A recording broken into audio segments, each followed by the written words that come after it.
अस्सलाम वालेकुम, मेरा नाम है एडवोकेट सकलाइन शफीक और आज की वीडियो में हम बात करेंगे मुख्तारनामे के बारे में, जिसे पावर ऑफ अटॉर्नी भी कहते हैं कि मुख्तारनामा क्या होता है, इसकी कितनी टाइप्स हैं और इसको किस तरह से रजिस्टर करवाया जा सकता है। मुख्तारनामा या पावर ऑफ अटॉर्नी एक ऐसा डॉक्यूमेंट होता है जिसमें कोई शख्स अपनी पावर किसी दूसरे पर्सन को डिलीवर कर देता है।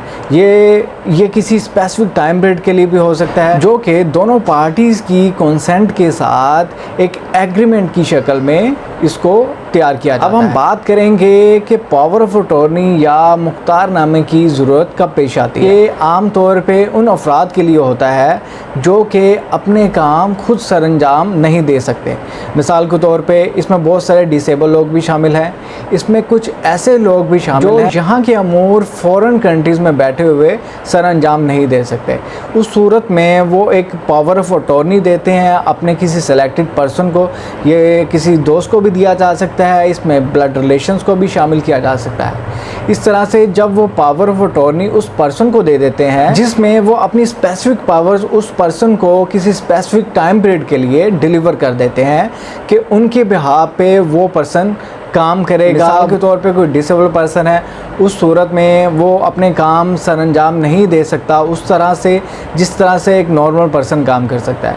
इसलिए वो किसी अपने भाई, अपने कज़न या किसी अपने दोस्त को पावर ऑफ अटॉर्नी देता है कि वो उसको किसी स्पेसिफिक पर्पज़ के लिए या जनरली इस्तेमाल करते हुए उस पर्सन के, उस प्रिंसिपल पर्सन के काम को सरअंजाम देता है। या कोई ऐसा बंदा जो कि बाहर है ऑलरेडी और यहाँ पे उसके ख़िलाफ़ कोई केस फाइल हो जाता है और यहाँ की कोर्ट में चूँकि उसके लिए उस तरह से आना फिजिबल नहीं है जिस तरह से यहाँ किसी लोकल या मुकामी पर्सन का है, इस सूरत में वो फिर एक पावर ऑफ अटॉर्नी तैयार करता है उस पर्सन के नाम या किसी ऐसे काउंसिल के नाम उसके बिहाव पे उसका केस कोर्ट में प्रोसीड करता है। इसकी मज़ीद फर्दर 2 टाइप्स हैं जिनको हम मज़ीद डिस्कस करने जा रहे हैं। First of all general power of attorney, जिसे मुख्तारनामा आम कहा जाता है। Secondly special power of attorney, जिसे मुख्तारनामा ख़ास कहा जाता है। अब इन दोनों में अगर हम डिफरेंस की बात करें तो इन दोनों में एक बहुत ही मेजर डिफरेंस है। मिसाल के तौर पे जैसा कि अगर हम स्पेशल पावर ऑफ अटॉर्नी की बात करें जो कि मुख्तारनामा ख़ास है, इसमें कोई पर्सन अपनी पावर्स किसी दूसरे पर्सन को डिलीवर करता है किसी स्पेसिफिक पर्पज़ को पूरा करने के लिए।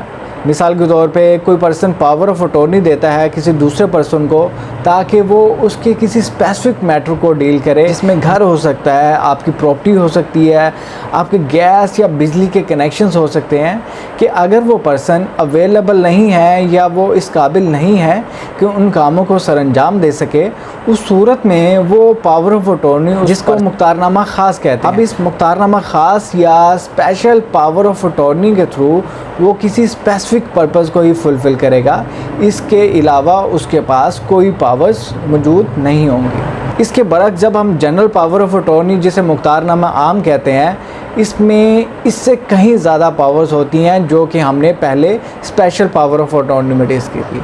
स्पेशल पावर ऑफ अटॉर्नी में आपको कुछ स्पेसिफिक पावर्स होती हैं जो कि आपको दी गई होती हैं। ये तब तक होती हैं जब तक वो काम कंप्लीट नहीं हो जाता।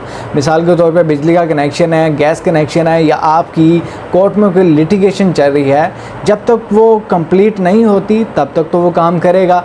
जब जैसे ही कंप्लीट होगा वो स्पेशल पावर ऑफ अटॉर्नी जो कि उस स्पेसिफिक पर्सन को दिया गया होता है वो ख़त्म हो जाता है। जनरल पावर ऑफ अटॉर्नी में पावर्स के हवाले से बहुत ज़्यादा इख्तियारात होते हैं जो कि आप उसको परफॉर्म करते हो और उन दी गई हुई पावर्स की प्रैक्टिस करते हो। कोई ऐसा शख्स जो कि यहाँ पे मौजूद है या आउट ऑफ कंट्री है, उस सूरत में वो किसी दूसरे पर्सन को जनरल पावर ऑफ अटॉर्नी देगा कि मतलब वो मेरे ज़मीन के मामला देख सकता है, उसमें उसको तमाम तर इख्तियारात दिए जा सकते हैं जिसमें वो उस ज़मीन की ख़रीदो फ़रोख्त, उसको रेंट आउट करना, उसके फ़ंड्स की कलेक्शन करना, उसको रेनोवेट करना, उसको सेल करना, बिल्डिंग को या उस प्रॉपर्टी को गिरा के दोबारा से तामीरात कर लेना, ये तमाम तौर powers general power of attorney के थ्रू उसको दी जाती हैं। नेक्स्ट हम बात करेंगे मुख्तारनामा, जिसमें मुख्तारनामा आम और मुख्तारनामा ख़ास दोनों शामिल हैं। इनको पूरा करने के लिए किन इंग्रेडिएंट्स का मुकम्मल होना ज़रूरी है? फर्स्ट ऑफ ऑल, जो दो लोग आपस में वो पावर ऑफ अटॉर्नी साइन करने जा रहे हैं, वो एग्रीमेंट साइन करने जा रहे हैं, उन दोनों पर्सन का साउंड माइंड होना ज़रूरी है। मतलब वो ऐसे अशख़ास होने चाहिए जो मेंटली तौर पे एबल हों और किसी जहनी माजूरी का शिकार ना हो। सेकेंडली, उन दोनों लोगों का जो आपस में एग्रीमेंट करने जा रहे हैं, उन दोनों का बालिग होना ज़रूरी है। मतलब वो 18 साल या 18 साल से अबव होंगे। मतलब चूँकि पावर ऑफ अटॉर्नी मुख्तारनामा भी एक एग्रीमेंट की तर्ज में होता है, इसलिए इनमें दोनों अफराद की कंसेंट होती है। अगर इन दोनों में से किसी भी फ़र्द की कंसेंट नहीं है, उस फ़र्द की फ्री कंसेंट नहीं है, तो उस सूरत में वो agreement of power of attorney मुकम्मल नहीं हो। इसके बाद आता है जब ये तमाम तर इंग्रेडिएंट्स पूरी कर लेते हैं, इन तमाम तर डिटेल्स के साथ आप डॉक्यूमेंट प्रिपेयर कर लोगे, तो देन आपको 2 विटनेसेस रिक्वायर्ड होते हैं, जो कि उस एग्रीमेंट में जो कि 1000 के स्टाम्प पेपर पे मेंशन किया जाता है, को तमाम तर तहरीर या ड्राफ्ट करने के बाद उस पेपर पे, उस स्टाम्प पेपर पे प्रिंट कर लिया जाता है। तो देन फर्दर 2 विटनेसेस को ऐड किया जाता है कि जो वहाँ पे मौजूद होते हैं, जिनके सिग्नेचर होते हैं, जिनका आईडी कार्ड नंबर मेंशन किया जाता है।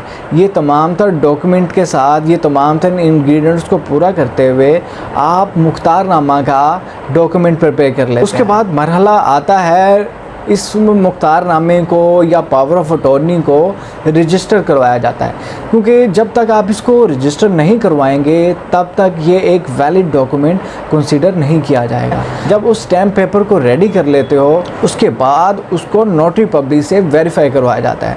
वेरीफाई करवाने के बाद आप ये तमाम तो डॉक्यूमेंट, जिसमें आपका स्टैम्प पेपर होता है, जिसमें आपकी दोनों पार्टीज़ के CNICs होते हैं, उसके अलावा जिस सब्जेक्ट, प्रॉपर्टी, केस या किसी स्पेसिफिक पर्पस के लिए, जिसमें जनरल भी हो सकता है, स्पेशल भी हो सकता है, पावर ऑफ अटॉर्नी देने जा रहे हो, उस प्रॉपर्टी का प्रूफ दिया जाता है, ओरिजिनल प्रूफ दिया जाता है कि सपोज़ कि मैं इस प्रॉपर्टी या इस पर्पस के लिए इस बंदे को मतलब अपनी पावर्स डिलीवर कर रहा हूँ कि वो मेरे बिहाफ पे काम करे। तो देन आप ये तमाम तफसीलात के साथ अपनी फ़ाइल तैयार करते हो और ये फ़ाइल लेके जाते हो आप तहसील ऑफिस में सब रजिस्ट्रार के पास।